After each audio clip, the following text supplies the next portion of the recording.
దివ్యాంగులకు స్వయం ఉపాధి కల్పించి ఆర్థిక స్వావలంబన చేకూర్చడమే యూత్ ఫోర్ జాబ్స్ ఫౌండేషన్ లక్ష్యం.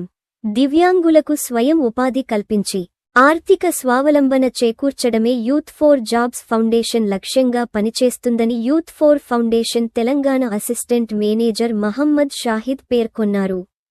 బుధవారం గన్నేరువరం మండల కేంద్రంలోని యూత్ ఫోర్ ఫౌండేషన్ ఉచిత శిక్షణ సెంటర్లో దివ్యాంగులకు స్వయం ఉపాధి పెంపొందినందుకు యూత్ ఫోర్ జాబ్స్ ఫౌండేషన్ ఆధ్వర్యంలో వివిధ కోర్సులలో నెలరోజుల పాటు శిక్షణ పూర్తి చేసుకున్న దివ్యాంగులకు కుట్టు మిషన్, జిరాక్స్ మిషన్, వెజిటేబుల్ కిట్లను ఉచితంగా పంపిణీ చేశారు.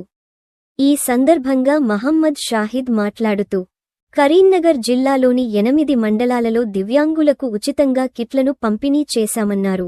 దివ్యాంగులకు స్కిల్ డెవలప్మెంట్ సెంటర్ ద్వారా వారికి ప్రత్యేక శిక్షణను అందించి స్వయం ఉపాధి కల్పిస్తామని తెలిపారు.